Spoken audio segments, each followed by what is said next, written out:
Salut tout le monde, j'espère que vous allez bien. Donc aujourd'hui, nouvelle vidéo zapping. On retourne sur X, se regarder encore énormément de séquences. Comme d'habitude, on ne perd pas ton petit like pour la force, petit commentaire pour le référencement. Et pour ceux qui sont sur téléphone, merci de booster la vidéo. Alors avant de commencer avec la séquence insolite du zapping, je vais vous partager une information que j'ai reçue d'un abonné en message privé sur Instagram. Alors il me parle d'une pétition. Je vous lis son message, c'est marqué « On se bat aujourd'hui pour la sécurité de nos enfants dans les écoles parisiennes. 132 suspensions d'animateurs cette année, la situation est grave, on a lancé une pétition pour exiger la transparence. Je vous mets la pétition dans la barre d'information et aussi dans l'espace commentaire. Ok, et il me partage un article de 20 minutes en me disant en plus, un nouveau décret menace de faire taire les parents lanceurs d'alerte. Je vous montre l'article. Par contre, on ne voit pas tout, donc je vous mets en grand, c'est marqué Éducation nationale. Un décret prévoit de radier d'école un élève si ses parents sont problématiques. Et là, au premier abord, on peut se dire, c'est cool parce que si le parent est problématique, il est dangereux pour les élèves ou bien même pour les profs, tu vois. En fait, pour écarter le parent, on va écarter l'élève, malheureusement. Mais le problème, c'est que ce décret peut toucher ces parents d'élèves lanceurs d'alerte parce qu'ils peuvent dire que ces parents sont problématiques. Vous voyez un peu l'idée? Voilà, donc je vous mets la pétition dans la barre d'infos. Voilà. Allez, on enchaîne avec Serfia, avec l'image insolite du jour. C'est un couple qui est monté donc sur l'Empire State Building à New York et qui a montré donc cette banderole, ce drapeau, je ne sais quoi, où c'est marqué quand la puissance de l'amour surpassera l'amour du pouvoir, le monde connaîtra la paix.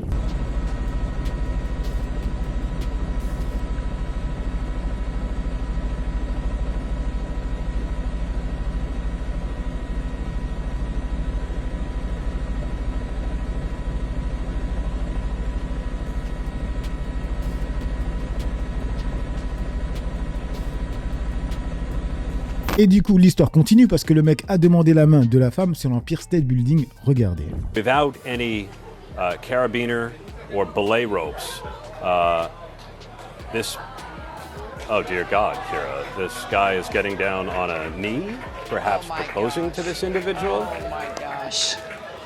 Oh my gosh, Aaron, I think that's exactly what could be happening. I wish WABC would just move a little bit more around so we could see what he's doing down on his... C'est beau l'amour. Là, toutes les meufs, elles sont ouh, c'est trop mignon. On a même la photo de la bague. Là, c'est les femmes qui vont apprécier. Hein. Le diamant est bien gros. Il y a même cette photo qui est vraiment stylée. Bon, malheureusement, ce qui devait arriver arriva. Ils se sont fait arrêter quand ils sont sortis du bâtiment. Donc, les deux personnes sont russes. Hein.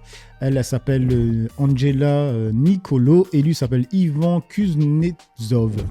Écorché de zinzin. Du coup, on passe sur le compte de Serfia. Alors là, cette news, elle va intéresser les gamers comme moi. Après, moi, je suis seulement un gamer sur GTA Online. Faut savoir, hein. Là, j'attends GTA 6. Donc, c'est marqué, Sony annonce la fin des jeux PlayStation sur disque à partir de janvier 2028. Cette info, elle est folle en vrai de vrai. Je vous dis pourquoi. Donc, c'est marqué, tous les nouveaux jeux sortiront uniquement en version numérique via le Play Store ou des revendeurs proposant des codes de téléchargement. Pourquoi c'est une folie? Tout simplement parce que actuellement, quand tu achètes le jeu, tu l'as en physique. C'est-à-dire que dans un mois, s'il me plaît plus, je peux le vendre facilement 20% moins cher si c'est un bon jeu. Deuxièmement, dans 2-3 ans, s'il me plaît plus, je peux le vendre 20-30 euros.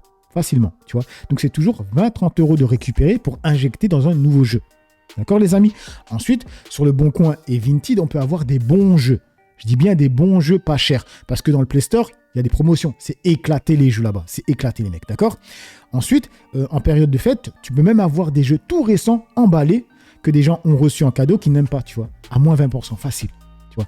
Mais pour eux, c'est pur bénéfice parce qu'ils n'ont plus à fabriquer les boîtes, les CD et à faire les livraisons. Parce qu'actuellement, le prix des jeux sur le store et en boutique, c'est le même prix. Donc eux, c'est pur bénéfice, les mecs. C'est pur bénéfice. Et en plus, avec l'inflation, quand l'inflation va faire 10%, eux, ils vont te vendre le truc 15% plus cher. C'est toujours la même chose, ou bien 20% plus cher. On l'a vu avec les donneurs, hein. On l'a vu avec les donneurs. Bref, donc pour moi, c'est une folie. Et d'ailleurs, Micromania, je ne sais pas comment ils vont faire. Hein. Micromania va fermer, hein, moi, je vous le dis. Hein. Bref, du coup, on passe sur le compte de BFM et là, ça parle de Klim et du Lidl. C'est marqué porte forcée, bagarre et intervention de la police à Nanterre. La vente de climatiseurs dans le magasin Lidl vire au chaos. Oui, je vous parlais tout à l'heure qu'on craignait des moments de tension. Et bien, c'est littéralement ce qui s'est passé parce que dès 8h pétantes, à l'ouverture des portes, le passage a été forcé. Les portes ont complètement été poussées, détruites pour forcer le passage et pour que les gens puissent rentrer. Il y avait au total plus d'une centaine de personnes à la recherche de ces fameuses clim, 10 au total qui étaient disponibles. Pas assez donc pour tout le monde. Tout le monde n'a pas été été asservis, ce qui a créé plusieurs moments de tension, plusieurs disputes qui ont éclaté à l'intérieur du magasin. On y était à présent justement et je peux vous dire qu'il y a eu même parfois des bagarres qui ont éclaté entre plusieurs personnes qui se disputaient ces fameuses clims. 10 clims au total qui étaient disponibles pour une centaine de personnes qui a attendu une grande partie de la nuit. À l'instant, on a pu apercevoir les forces de l'ordre et la police qui vient d'intervenir, qui vient d'arriver justement pour sécuriser ces moments de tension. En l'espace donc de quelques secondes à peine, ces 10 clims ont été vendus avec ces moments de tension. Beaucoup de gens qui sont déçus, qui sont en colère, qui sont énervés, qui ont patienté plusieurs heures. Certains qui sont arrivés très tôt ce matin, à 1h du matin, qui ont campé ici avec des chaises de camping justement à la recherche de ces fameuses clims. Mais il n'y en a pas eu pour tout le monde, ce qui a créé de la déception, la colère et ces moments de tension qu'on a connus. Waouh, ils ont campé carrément. Du coup, on enchaîne avec Focus, et là, c'est avec le wrestler Daniel Conversano. Donc, c'est marqué racisme décomplexé. Il dit: je boycotte vraiment la Coupe du Monde, trop de noirs dans toutes les équipes. Tout ce que j'espère, c'est que l'Argentine va gagner parce que c'est l'équipe la plus blanche. Il est au courant de ce que ressemble réellement un Argentin avant qu'il y en a, ils sont venus les coloniser. Enfin bref, pour ceux qui ne savent pas qui est Conversano, c'est le mec qui a pleuré de racisme, d'accord ? On va voir quelques séquences de Conversano, c'est marrant à voir. Donc on va écouter vite fait. Le foot, ah non, on va pas parler de foot. Moi, je boycotte vraiment la Coupe du Monde. Il y a trop de noirs dans toutes les équipes. Tout ce que j'espère, c'est que l'Argentine va gagner. Voilà, parce que c'est l'équipe la plus blanche. Je vais me dire, elle a gagné la dernière fois. Eh ben, tant mieux qu'elle gagne 5 fois de suite même. Voilà, Messi a déjà marqué 5 buts. Parfait. Ça fait rare. Non, c'est plus parce qu'en fait, dernièrement, on a vu pas mal de vidéos problématiques avec l'équipe d'Argentine. Des vidéos racistes, avec des chants racistes. C'est pour ça qu'il est avec l'Argentine, tout simplement. Et soi-disant qu'ils sont blancs. Alors lui, qui se prend pour un suprémaciste, alors regardez-le, il est bien basané. Hein. Bien basané. D'ailleurs, je vois tous les Maghrébins et tout, ils le détestent évidemment parce que c'est l'image du mec doué. C'est tout ce qu'ils détestent en fait, Messi en réalité. Il est petit, donc a priori il n'a pas d'aptitude athlétique, mais en fait il éclate tout le monde. C'est en tout cas statistiquement très certainement le plus grand joueur de l'histoire. Après, tu as toujours des petits malins qui vont ouais, mais Maradona il a plus marqué. Bon, il a plus marqué son temps, ok si tu veux, mais tu regardes les stats de Messi imbattable. Voilà, maintenant il a 38 balais, il marque 5 buts en 2 matchs. Donc il a même un problème avec Maradona parce que Maradona serait un peu basané quoi. Mec, ça leur met les couilles à l'envers. Non, de loin, comme ça, je soutiens. Voilà, s'il y a l'Argentine en demi, je regarderai, sinon je regarde pas. Toutes les équipes, il y en a même en Autriche, il y a des noirs. Attends, faut arrêter. Ils sont nuls au foot et ils mettent quand même des noirs. Genre des fois qu'ils sont un peu meilleurs. Bah, allez vous faire. Putain, allez niquer vos mères. Allez niquer vos mères. Bref, j'ai même pas envie d'écouter plus. Regardez. Donc c'est marqué: l'un des deux ci-dessous est le fils d'Oussama Ben Laden et l'autre est un suprémaciste blanc d'extrême droite français. Devinez qui est qui. Le mec, franchement, il se prend pour un blanc. Mais genre blanc européen, tu vois, t'as capté. Ah oui, là, c'était quand il s'était pris gauche-droite de Alain Soral, il avait roulé. Par contre, je peux pas mettre à cause de YouTube, attends, on va aller vite. Il a fait quoi? Il a mis gauche-droite, gauche. Du coup, il y a quoi d'autre? Ah oui, là, c'est quand il avait pleuré de racisme. Il a pleuré de racisme, les mecs. Ce gars-là, il a que des casseroles. Il y a une séquence, je n'arrive pas à la retrouver. En fait, il est en train de dire à ses abonnés, en live, les mecs, laissez tranquille, arrêtez de faire... Toi, à ses abonnés racistes, arrêtez de faire des vannes sur les juifs. On s'occupera d'eux plus tard. D'abord, le problème, c'est les noirs et les arabes. Il le dit dans le plus grand des calmes. C'est insupportable de voir ça. Et ce qu'il a dit dans ce live, c'est ce que pensent énormément de personnes racistes en France. Et ceux qui font genre, on n'est pas antisémites. Non, ils sont antisémites. Mais pour l'instant, le problème, c'est les Noirs et les Arabes. Quand ils seront occupés des Noirs et des Arabes, ils vont s'occuper des Juifs, tout simplement. Si tu as un peu de pouvoir dans le gouvernement, que ferais-tu immédiatement? Arrêter l'immigration non blanche, noire et maghrébine, c'est une évidence. Une dinguerie, les mecs. C'est une dinguerie. J'avais quoi d'autre de lui? Ah ouais. Regardez, ça s'est lancé là en bas. Regardez. Là, en fait, il était je sais plus où, tu vois. Ouais, c'était en Russie. Et il marche, en train de faire un vlog. Il y a des mecs qui le croisent et lui disent salam alaikum. Parce que oui, on dirait... Il est basané, quoi, tout simplement. Et il a le mort, regardez. Ils amplifient le fait que... en fait...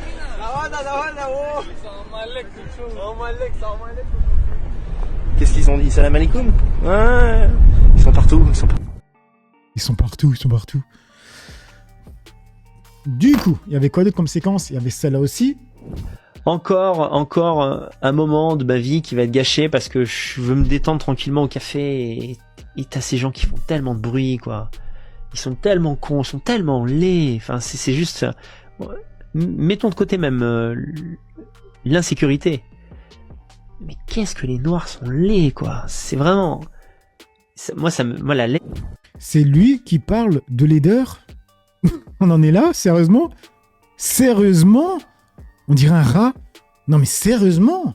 Bref, désolé les amis, là, je vous ai mis plein de séquences de lui, là. Mais bon, ça m'a fait fumer de la tête quand j'ai vu ça. Du coup, en vrai, le racisme, c'est une maladie, hein, les mecs. C'est vraiment une maladie, j'ai envie de dire. Là, on passe sur Jean Bexon. Donc, ça parle de Hamza Diladouane, qui a été arrêté et menotté très récemment. Regardez, ça parle encore du petit Hamza. Ils ont embarqué Hamza, wesh. Wesh. On laisse embarquer Hamza après une peuf. Je passe les menottes pour une peuf. Allô. Là, il a rien fait. Wesh, c'est une dinguerie, wesh. Non, mais franchement, il y avait combien de voitures? Ah, mais c'est marqué, 3 véhicules de police nationale ont été nécessaires pour l'interpeller. Mais c'est qui, lui? Jacques Mérine? Faut arrêter les conneries. Et ça parle encore de Hamza Ladouane chez Estelle Midi avec Élise. Écoutez. Je vais vous dire un truc malheureux que je pense profondément. Si c'était Élise Ladouane, personne n'en parlerait. Et je suis pas du genre à vouloir faire de l'alarmisme, mais je pense qu'on en parle autant parce que cet enfant est arabe. Voilà. Je vous le dis. C'est ce que je vous avais dit dès le départ. C'est parce que c'est un rebeu. Sinon, jamais ils en parleraient autant. Jamais. Parce que si c'était Louis Ladouane, ce serait même pas un sujet. C'est un petit garçon qui a 14 ans, qui tire avec un pistolet à eau. Ok, il fait chier les gens, mais moi, je l'ai fait. Je fais la même chose. Non, mais tu demandais de l'argent pour laisser passer les gens? Mais si t'as pas envie de lui donner 2 euros, tu lui donnes pas. Je veux dire, on est quand même dans la rue. Mouillé, mais non, mais moi, si je passe devant Hamza Ladouane et qu'il me demande 2 euros, je dis ah, t'es mignon, dégage. Il me laisse tranquille. Je veux dire, on n'est pas des fragiles au point de se faire bolos par un petit de 14 ans. Mais regardez-le, il fait de mal à personne. Si, il a poussé une femme dans l'eau. Mais d'accord, moi j'ai fait. Mais tu sais pas les trucs que j'ai fait quand j'étais ado. En fait, quand t'es ado, tu n'as pas la notion de la ça n'excuse pas tout, c'est pas la carte joker. Je suis ado, j'ai le droit de faire tout. Mais évidemment que ça n'excuse pas tout et qu'il faut pas faire de bêtises et que les parents doivent être là avec la police. Moi, je l'ai dit, hein, on n'est pas en train d'excuser, mais c'est pas normal que ça soit un sujet depuis 4 jours sur les chaînes d'infos, un petit de 14 ans qui mouille des gens et certes commence à faire des trucs de délinquants parce que oui, on l'a vu, il a volé une boisson. Qui n'a pas volé quand il était petit? On l'a vu, qu'est-ce qu'il a fait d'autre? Oui, leur eau, elle est pas propre, hein, les mecs, on l'a vu en vidéo, et il a insulté une femme. Ça, vraiment, je valide pas. Mais après, quand on était petit, on a tous fait des bêtises. Mais on n'a pas terminé sur les JT de toutes les chaînes. Faut arrêter. Tu vois, c'est ça le truc. Être là pour empêcher les bêtises, mais moi, quand j'avais 14 ans, je me suis amusée à jeter des œufs sur mes voisins. J'ai jeté des bombes à eau sur les gens dans la rue depuis ma fenêtre. Je ne me rendais pas compte que ça se faisait pas, que c'était dangereux. On ne se rend pas compte. Et quand j'y repense de plein de trucs que j'ai fait quand j'étais ado, je me dis mais quel abruti j'ai été. La vérité, pareil. Et malheureusement, quand ils montrent le petit, parce que c'est un rebeu, ils le mettent partout à la télé, il se passe quoi? Il se passe ça. Les vieux qui disent je le vois à la télé, je suis quand même pas con, hein. Voilà, toujours les mêmes, je les vois à la télé. C'est sûr parce que toujours les mêmes, on les met à la télé, on les met en avant à la télé. C'est ça la vérité aussi. Voilà. Et qui respecte pas la France? Devinez. Je vois la télé, je suis quand même pas con. Je vois la télé, comment ça se passe. Hein. Voilà. C'est les Mustapha, c'est tout ce que vous voulez. Les Hamza aussi, hein, mais non. Du coup, on passe sur le compte du Parisien qui ont fait un nouvel article sur Jeffrey Epstein. Je vous mets le lien dans la barre d'informations. Et là, ils ont tweeté dans son immense appartement du 16e, sur les plages de la Côte d'Azur ou dans les châteaux d'Île-de-France. Jeffrey Epstein était en France comme chez lui. Jamais de son vivant, le financier et pédo n'a été inquiété par les autorités françaises. Qu'est-ce que disent les Français? Wow, quelle surprise, un pédo qui n'est pas inquiété par la justice en France. C'est étonnant, ça vaut un article ça? Mais la France, c'est le pays de la pédo par excellence. Les élites eux-mêmes sont pro-pédo. Il n'y a rien à prendre de ce pays qui défend et relâche les pédos. Ça me dégoûte. Quasi 100% des politiques et justice sont de mèche avec ce gros FDP. Du coup, on enchaîne avec le compte de Elodie DVT. Et là, c'est avec Alma Dufour qui termine un peu consigny en disant « J'ai emmené mon graphique contre la consignite aiguë ». Les gens en France, déjà, contrairement à ce qu'on dit, ils travaillent tout autant que la moyenne européenne. Si vous voulez... C'est faux. Ah bah si, j'ai amené mon graphique contre la consignite aiguë. Alors si vous voulez voir... En gros, on travaille la même durée que l'Italie, la même durée que les Pays-Bas, la même durée que l'Irlande. On travaille peu ou prou la même durée que l'Allemagne, puisque comme je vous avais dit, il fallait prendre en compte les temps partiels avant de dire que l'Allemagne c'est un super modèle. Et en heures travaillées toute l'année, figurez-vous que... on travaillera moins s'il y a une 6e semaine consécutive. Bah oui, mais justement, on sera à l'équilibre. Non, mais justement, on sera à l'équilibre. Attendez, on sera à l'équilibre, c'est-à-dire qu'aujourd'hui, un Français travaille 1491 heures annuellement. C'est moins que les Allemands, c'est moins que les Norvégiens, c'est moins que les Danois, les Suédois, les Autrichiens, les Hollandais, les Islandais, les Luxembourgeois. Et qui sont les pays qui travaillent le plus en termes d'années, mais aussi aussi d'heures par semaine, c'est la Bulgarie, la Roumanie, la Grèce et la Pologne. Est-ce que la Pologne est en train de nous dépasser. Est-ce que vous pensez que ces pays-là produisent beaucoup de richesses? Est-ce que vous pensez que la productivité et la Grèce et la Bulgarie et la Roumanie? Non, mais c'est redressé, mais je pense que vous aimeriez pas vivre en Grèce, et le PIB par habitant, il y a encore. Il y a pire que de vivre en Grèce. Non, bien sûr, mais le PIB par habitant, il est encore largement inférieur qu'à la France, mais aussi qu'à l'Allemagne, mais aussi qu'aux Pays-Bas. Tout ça, ce que je suis en train de vous dire, c'est que c'est pas parce qu'on travaille plus qu'on crée plus de richesses à l'échelle du pays. Eh ben non, monsieur, parce que sinon, vous voyez, si ça dépendait juste du nombre de gens qu'on met au travail plus longtemps, dans l'année ou dans la vie, comme pour, j'imagine que vous êtes pour la retraite à 67 ans, monsieur Édouard Philippe. 70 ans. Allez, 70 ans, ouais, vous battez tous les records, j'adore. Mais en fait, il n'y aurait pas de problème de chômage, puisque le travailleur créerait son emploi, créerait la richesse. Absolument. Et en fait, c'est pas pour ça. Regardez, on perd 300 000 emplois dans l'industrie. On bat des records de faillite année après année, j'arrête pas de le dire, alors que pourtant, les indemnisations chômage, elles sont plutôt en réduction. Là, le gouvernement Macron s'est attaqué à la durée, au montant. Pas vraiment. Ah si, beaucoup. Si, excusez-moi, il y a plein de gens aujourd'hui qui pouvaient toucher le chômage avant. Combien de jeunes font le tour du monde avec leurs allocations chômage? Ça, c'est les fils de vos amis qui ont sûrement un peu plus qu'une allocation chômage. Parce que vous savez que dès les 3 premiers... trentenaires qui sont en Thaïlande avec leurs allocations chômage. Et ils gagnaient combien avant, monsieur? Monsieur, il gagnait combien avant? Il gagnait les salaires qu'on gagne au début de sa vie professionnelle. C'est-à-dire, ça m'intéresse, vous saviez pas? 2000, 2500. 2500 au début de sa vie professionnelle. Je vous parle de gens qui ont fait des études. Voilà, donc les enfants de vos amis, je vais vous dire, le SMIC... Ils existent pas. Non, mais d'accord, mais c'est une minorité. Il faut leur cracher à la gueule. Mais pas du tout, c'est vous qui leur crachez dessus en disant que c'est des feignants. Non, moi je constate, oui, parce que je constate. Mais en fait, vous avez un miroir déformant sur la société. Laissez-moi finir. Le salaire médian, je vous l'ai dit combien de fois, il est à 2100. Le salaire médian, ça veut dire qu'en fait, la plupart des gens et des jeunes commencent leur carrière professionnelle. Désolé, monsieur Consigny, au SMIC ou un peu plus. Vous croyez vraiment qu'avec leur chômage qui va durer même pas 6 mois maintenant, avec les réductions, ils vont partir en Thaïlande, etc. Pas mal, pas mal. Bref, et on passe sur le compte de Le Figaro qui a tuté 3 victimes portent plainte pour apologie de terrorisme. C'est sur Mélenchon, donc c'est marqué 3 victimes françaises du 7 octobre portent plainte contre Jean-Luc Mélenchon pour apologie du terrorisme. Dans les commentaires, ça dit quoi? Elles vont perdre ce procès car ce n'est que de la calomnie pure et dure, ce qui me peine beaucoup car ce sont des victimes innocentes à qui on a tourné la tête pour en faire un fonds de commerce. C'est terrible la bêtise. Quoi d'autre? Ils ont raison car ce vieux facho révolutionnaire souhaite la mort de notre France. Notre Robespierre Junior commence à sentir le vent du boulet lui passer au niveau du sol. Oh là là, comme ils abusent des gens. Bref, du coup, on termine avec Barbare Lefebvre. Donc, c'est Bruno Gassio qui répond à Focus en disant « C'est pas une idée de soutenir un génocide, Barbe, c'est une complicité. » Donc, c'est Barbare Lefebvre qui espère que la justice française se montrera indulgente à son égard. Regarde. Ça, c'est le premier point. Donc, j'ai bien peur que cette plainte, elle ne puisse pas aller au bout et que si elle allait au bout, il serait capable de s'en sortir. Deuxième point, les juges... Le parquet d'abord de Paris et les juges, je pense qu'ils feront preuve d'une certaine indulgence, pour être très gentil, avec monsieur Mélenchon, comme ils ont fait preuve d'indulgence avec Aymeric Caron qui a traité Rachel Kahn de génocidaire, en la comparant au génocidaire Hutu. Vous savez qu'il a été relaxé parce que, paraît-il, donc, qualifier Rachel Kahn de propagandiste de Radio des Mille Collines, c'est participer au débat d'idées.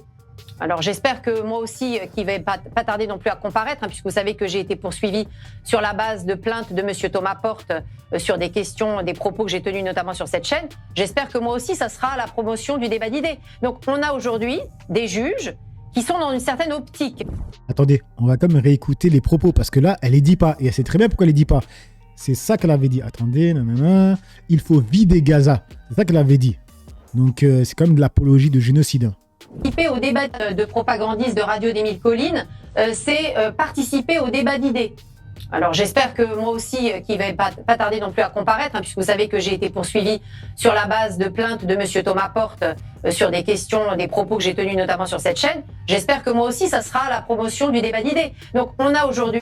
La promotion du débat d'idées. De dire qu'il faut vider Gaza quand on voit comment Israël vide Gaza. Des juges qui sont dans une certaine optique, en tout cas au moins des procureurs, on va dire. Donc je peux vous dire que cette plainte, elle n'est pas prête d'aller jusqu'au bout et que monsieur Mélenchon peut dormir sur ses 2 oreilles. 2027, ça ne va pas l'empêcher de se présenter. Putain, mais comme elle est détestable, cette femme, c'est une folie. Franchement, ça devient limite viscéral quand tu la vois parler. Elle transpire la haine, en vrai de vrai. Hein. C'est une folie, elle transpire la haine quand elle parle. Bref, donc voilà les amis pour cette petite vidéo zapping réaction. J'ai assez parlé pour le peu que j'ai parlé, à vous d'écrire dans la joie et la bonne humeur, sans insultes comme d'habitude. Allez, ciao tout le monde.